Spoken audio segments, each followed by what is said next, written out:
est peut-être interpellé ce matin par cette perspective du procès qui s'éloigne pour le mouvement de Jean-Luc Mélenchon dans l'affaire des assistants parlementaires européens, alors que hier on a entendu les mots par exemple de Nicolas Sarkozy, des mots très forts, très poignants, qui disaient qu'il avait peur de retourner en prison, alors qu'on voit par exemple Marine Le Pen qui, elle, a certainement peur, et peut-être qu'elle ne le dit pas officiellement, peur peut-être de ne pas se présenter à la présidentielle de 2027, alors que François Fillon, lui, a été empêché de se présenter à la présidentielle. Donc on peut se poser peut-être des questions. En tout cas, c'est la question qu'on va se poser avec Gabriel Cluzel ou encore Pierre-Marie Sèvres, directeur de l'Institut pour la justice. D'abord, Gabriel Cluzel, lorsque vous voyez cela par rapport à Jean-Luc Mélenchon, on se rappelle peut-être de La République, c'est moi ? Non, mais c'est vrai que c'est très troublant, et c'est très gênant parce qu'il est important pour un peuple, pour les Français que nous sommes, d'avoir confiance en la justice. Et alors cette justice hémiplégique qui tape toujours à droite, ça commence à devenir un petit peu voyant et un peu inquiétant. Là, j'entendais que le patron du parquet national financier avait dit qu'il voulait que le calendrier judiciaire impacte le moins possible le calendrier électoral. J'ai envie de dire, c'est maintenant qu'il le dit, c'est intéressant, mais c'est vrai qu'on se souvient de l'affaire Fillon, il y a eu Marine Le Pen, etc. Donc c'est vrai que ça abîme notre pays. Ça abîme notre pays parce que ça abîme la confiance dans la justice. Une confiance qui est déjà fortement émoussée, on le répète souvent, mais il faut le redire, par la présence assumée, 30% des juges, des syndiqués, enfin de ceux qui sont élus, sont du syndicat de la magistrature, qui assument avoir un jugement partial. Donc c'est un truc de fou quand même.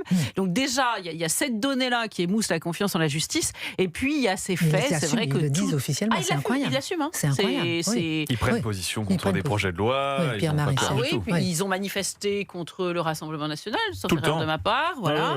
Donc c'est vrai que c'est quelque chose de complètement assumé. Ils ont appelé à voter contre Nicolas Sarkozy en 2012. Pierre-Marie Sèvres, qui est un grand directeur de fasciste l'Institut pour pour la eux, justice. forcément. Voilà. Et c'est vrai qu'on a déjà cette donnée qui, pour moi, est scandaleuse. C'est comme si un médecin vous disait non, mais il n'y a qu'une partie de la population que je vais soigner, l'autre je l'aime pas, je la laisse crever. Mais on se dirait mais c'est complètement fou. Le Conseil de l'ordre lui retirerait sa plaque, son caducée. Et bien là, visiblement ça n'émeut personne. Donc c'est vrai que cela en plus, ça commence à faire beaucoup, évidemment. Gabriel Cluzel sur Europe 1. Pierre-Marie Sèvres, vous êtes directeur de l'Institut pour la justice. Dans un instant, on aura Olivier qui nous appelle de Béziers, qui est lui aussi choqué, interpellé. Pierre-Marie Sèvres, comment vous réagissez lorsque vous voyez ça, vous qui êtes un spécialiste de ces questions? D'abord, peut-être, plantez-nous le décor pour qu'on puisse peut-être bien comprendre. Est-ce que c'est effectivement le même dossier entre François Bayrou, Marine Le Pen et Jean-Luc Mélenchon?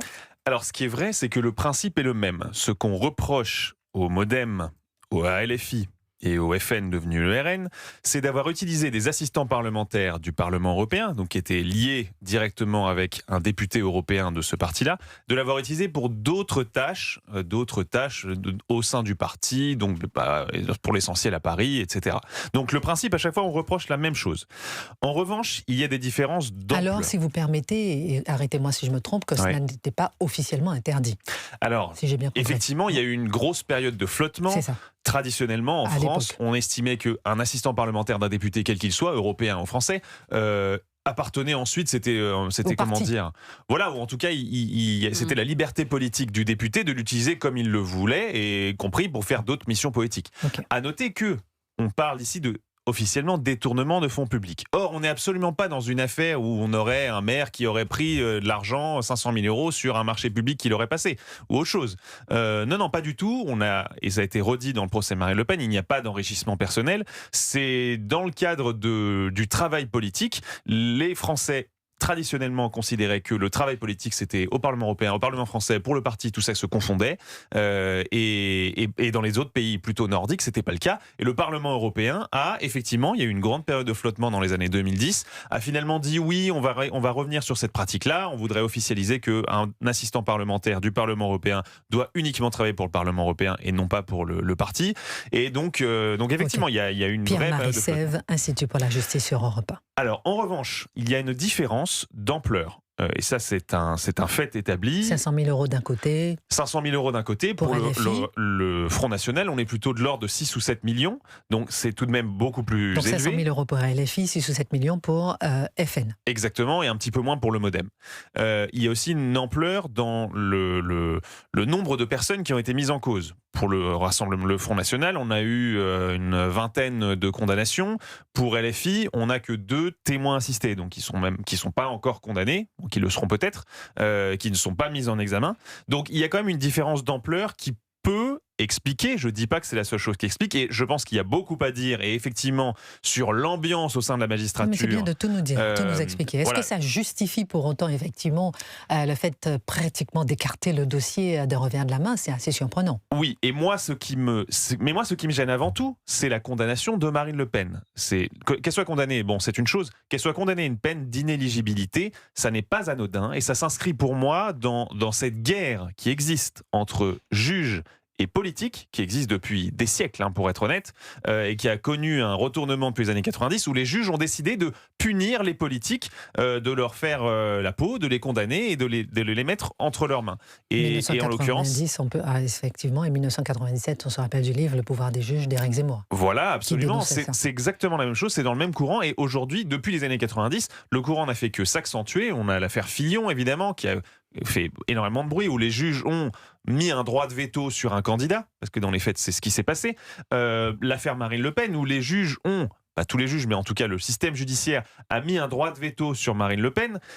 Et pour moi, ça crée un trouble démocratique majeur. Et comme l'a dit Gabriel Cluzel, c'est ça le fond du problème pour moi, c'est qu'on crée un trouble démocratique majeur en empêchant un candidat favori de se présenter, ou la figure de l'opposition depuis 10 ans de se présenter à l'élection présidentielle. Directeur de l'Institut pour la justice, si j'ai bien compris, vous êtes plus interpellé par la condamnation des hommes et femmes politiques, on va dire, de droite, pour caricaturer un peu, que par la non-condamnation, par exemple, de LFI Jean-Luc Mélenchon. Voilà, on marque une pause. Oh, oui, avec Olivier en ligne qui nous appelle de Béziers. Bonjour Olivier.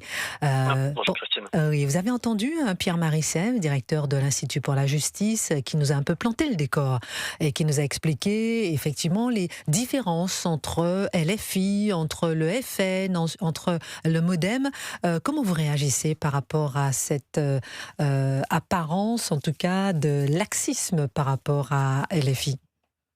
Mais écoutez, je suis à moitié surpris. Maintenant, pour rester objectif, on ne connaît pas le fond du dossier, entre guillemets, on n'a pas eu toutes les pièces devant les yeux, donc on ne peut pas se permettre non plus de juger au fond comme le ferait un magistrat, et on n'a pas l'information. Merci par contre, pour votre bon sens. Oui. Voilà, moi ce qui m'étonne par contre, c'est qu'on a l'habitude de dire qu'on a une justice à 2 vitesses. Là, j'ai l'impression qu'on a une justice à 3 vitesses. On a la vitesse FN, RN maintenant, on a la vitesse LFI et la vitesse donc MoDem Bayrou. Parce que 3 dossiers qui semblent similaires et 3 condamnations, en tout cas, perspectives de condamnation différentes. Moi, j'ai surtout l'impression qu'à travers cette affaire, on a voulu empêcher Marine Le Pen de vouloir se présenter aux élections présidentielles et priver des millions d'électeurs de leur candidate.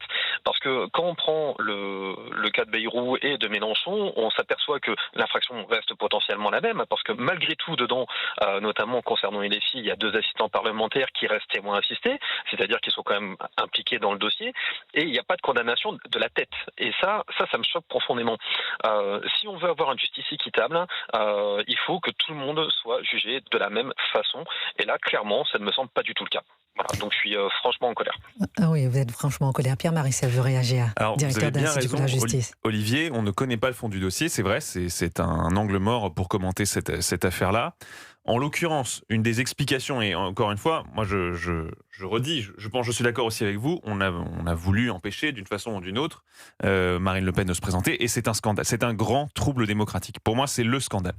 En revanche, une des explications pour lesquelles, quand bien même l'infraction serait caractérisée, c'est que les juges nous disent que dans l'affaire du FN, l'ampleur des faits conduit à penser qu'il y aurait un système organisé. Je n'ai pas le fond du dossier, je ne sais pas dans quelle mesure c'est vrai ou c'est légitime de dire ça. Et en l'occurrence, dans LFI, la moindre ampleur du système pourrait laisser penser qu'il est plus difficile de prouver, ou même il n'y a peut-être pas eu, ou en tout cas il est plus difficile de prouver qu'il y a eu un système organisé. Donc je pense que c'est ça en tout cas qui peut expliquer la vitesse. Voilà, c'est une des explications. Gabriel Cluzel, restez en ligne avec nous, hein, Olivier. Gabriel Cluzel, pas à cette vitesse aussi. Je ne sais pas, moi je pense aussi, peut-être que c'est un pas de côté, mais je pense par exemple à Gérard Miller, tout le monde se dit, mais tiens, il est accusé. Là, on entend toutes ces voix contre Patrick Borel qui vont jusque dans le théâtre, Édouard VII, crier, hurler pour le faire arrêter. Et j'entends bien, pourquoi pas, mais même si c'est choquant, mais Gérard Miller, on n'entend rien à son sujet. On a l'impression que son procès, son éventuel procès, il est comme ça, suspendu dans le temps. On a vu voilà, des procès. Je crois que, si je ne me trompe pas, je parle encore sous votre contrôle, Pierre-Marie Sèvres, Sophia Chikirou, elle est justement poursuivie pour des comptes de campagne, je crois, en 2017. Là aussi, plusieurs affaires. Plusieurs affaires. Voilà, tout ça est suspendu comme ça, dans l'air. Voilà. Donc, comme s'il y a une certaine vitesse pour certains dossiers et un certain ralentissement pour d'autres.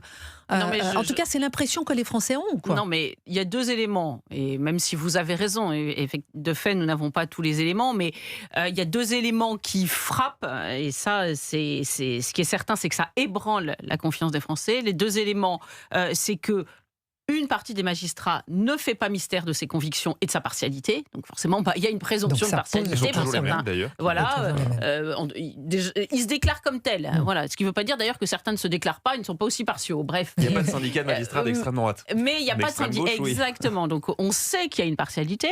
Et par ailleurs, on constate que ça tape toujours du même côté. Que les gens de gauche, d'ailleurs, que ce soit des artistes, des politiques, pour une raison que j'ignore, tout d'un coup, les juges ou sont débordés, ou finalement jugent que c'est pas si grave que ça.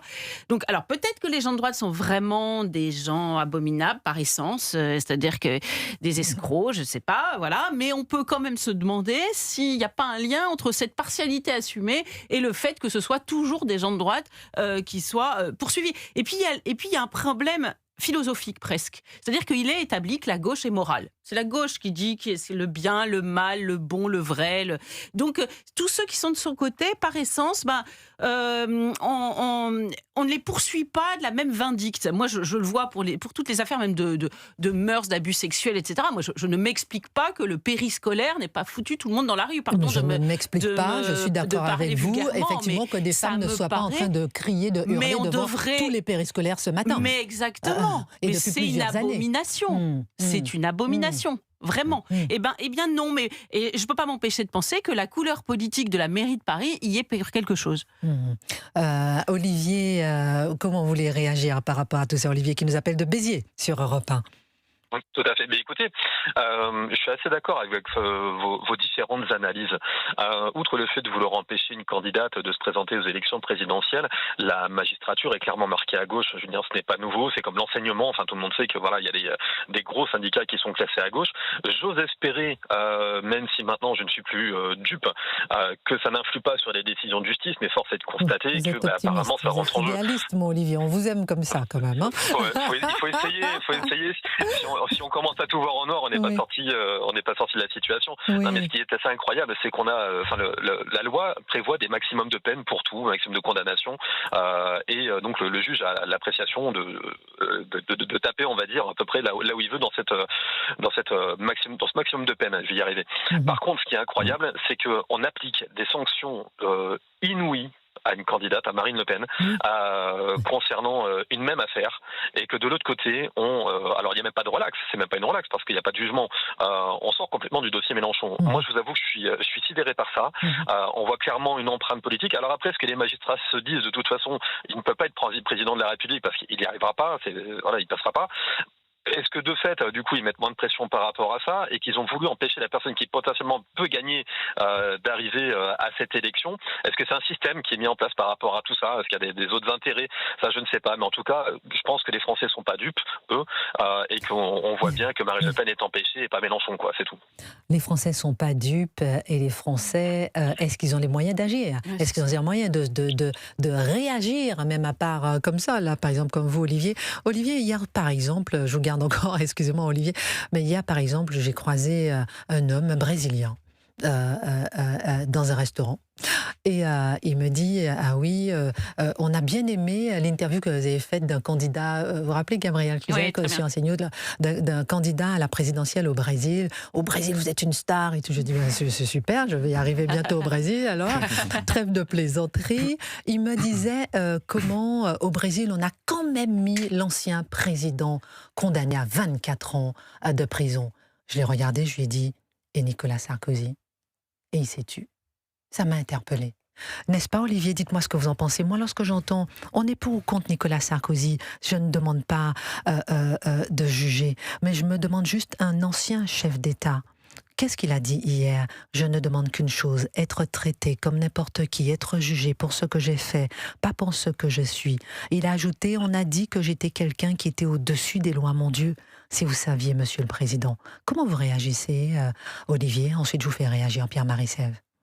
Mais je pense notamment dans le cas du président Sarkozy qu'il a été condamné pour ce qu'il a été. Le fond du dossier, une fois de plus, bon, il y a des zones sombres, mais je pense que durant son mandat, il a accompli des choses, il a fait des choses qui auraient pu lui valoir de gros problèmes. Certaines sociétés françaises qui ont été vendues, autres vraiment des intérêts de la France. Où là, par contre, dans sa qualité de président, il a vendu des intérêts de la France. Là, oui. Je ne pense pas. Je pense qu'ensuite c'était une sorte de petit règlement de compte pour lequel il a été condamné et que ça méritait pas, en tout cas, l'ampleur que ça a pris. Il aurait dû être condamné, rendre des comptes plutôt sur ce qu'il a fait durant son mandat. Oui, ça, je pense que même ça doit être une obligation pour tous les présidents de la République, très clairement, parce qu'ils sont élus et ils doivent après rendre des comptes. Ça, chose qu'ils ne feront jamais. Tout comme les magistrats, d'ailleurs, ça c'est pour revenir sur le sujet principal, ne rendent jamais de compte sur leurs décisions.